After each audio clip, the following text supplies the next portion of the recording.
Good evening, ladies and gentlemen, distinguished guests. It's obviously truly an honor for me to stand here, but I'm really standing here on behalf of a whole organization.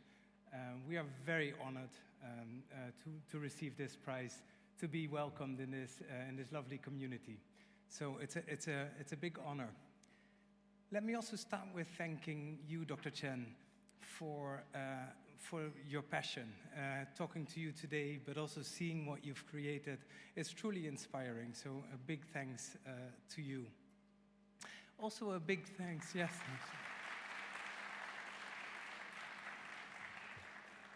Also a thank you to the judging committee, obviously, because we're standing here today, but also for all your work doing this. And Dr. Gordon, for your very kind words. Thank you very much appreciated.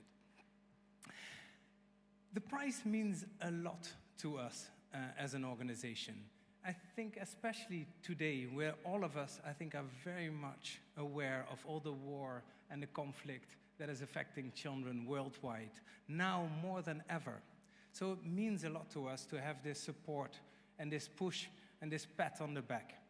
It recognizes the importance and the relevance of investing in innovations and new solutions to address needs that children in affected conflict have. And those are education solutions, but also solutions to protect children from further harm, to improve their mental health and well-being. And all of those need equal attention. So that's a recognition. It's also a recognition for us to really continue doing research and to really building evidence for the innovations and the work that we're doing. Especially in humanitarian context, we believe it's very important that we have the rigorous and scientific evidence to develop and implement our programs. So it's a recognition maybe for the interplay, as was shown in the video, between research and practice, and to really make sure that we offer the best possible services to children that really deserve it. Now, there's many colleagues that that are behind this prize at War Child. I'm going to acknowledge the team of researchers that have been effortlessly working on all of the studies that were shown today and the randomized controlled trial recently. Today, I'm going to lift up one person, especially that's Jasmine Turner, who's with us in the audience, for really coordinating and doing a marvelous effort in getting us where we are today. And with her, a large group of researchers that have really pushed this and get us where we are. So thank you very much, everybody. It's really an honor.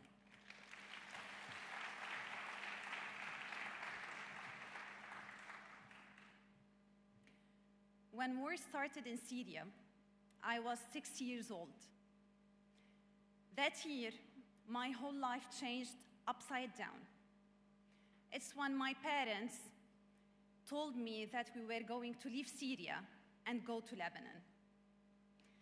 It was the moment I realized that I had to leave my home, my school, friends, toys, everything.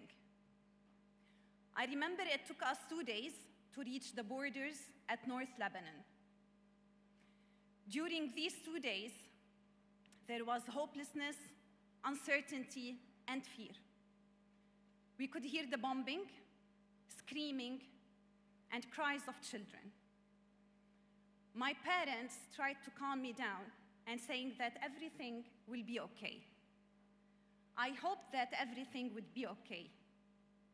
And then we reached Lebanon, where I wanted to see our new home. Then it turns out that I'm going to share a room in a tent with my 7 family members. Then I started to realize that it's not the life that I used to have, and it's not gonna be anymore. I started to realize that going back to school is not happening anytime soon. Working and supporting family was the only choice. We had to do harvesting to support family in the daily income. And as years passed and I approached adolescence, all I could hear is talks about me getting married. And that's when I started to lose hope and my dreams started to fade. It was that period of hopelessness that education was brought into our tent. That's when I regained hope and I started to dare to hope about my future. That's when I learned math and reading, which was bridging for me to go to school. This is not my story. It's the story of Fatima, a Syrian refugee. She shared this story with me in Tripoli in one of war child centers. Fatima is one of the million girls and children around the world who miss out on education. And yes, this is the power of education. It empowers children and gives them agency and hope about their future. And it's educational technology that facilitates that by giving access to the hardest to reach. Thank you.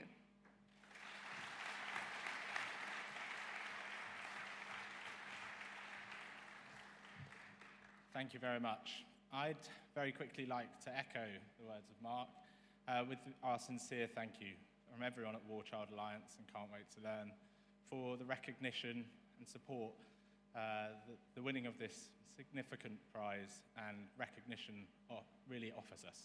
We're hugely honoured, and we don't struggle for motivation, but it's fantastic to have a little bit more. If I was going to thank everyone who'd helped with Can't Wait to Learn over the years, this would be a very, very long speech. It is a product of partnership, a product of going against perhaps sometimes expected or understood wisdom and pushing forward with an innovative idea for children who need it most. But like Mark, I think we should draw attention to one person in particular who has been absolutely seminal and foundational. Can't Wait to Learn does not exist without this person. We're very fortunate today to have Kate Radford with us. Kate is the founding program director for Can't Wait to Learn.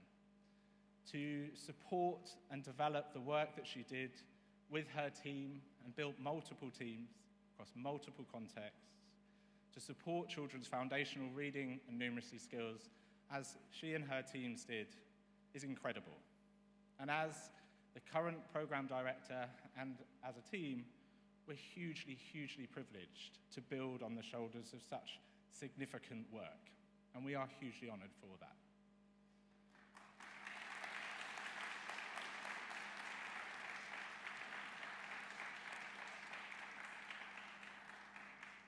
What this prize represents for us at Can't Wait to Learn is a continuation and acceleration of what we've done before, which is no bad thing. Partnership is critical to what Can't Wait to Learn is and how this works. Education systems are complex webs of people, really, working together to support children's outcomes. And we will continue to build partnerships across the humanitarian, development, and private and academic spheres.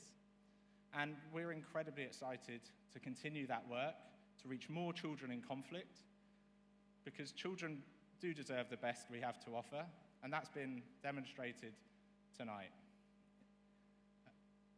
We are hugely appreciative and really look forward to working together over the coming years to make sure that more children in conflict have access to quality education as they deserve.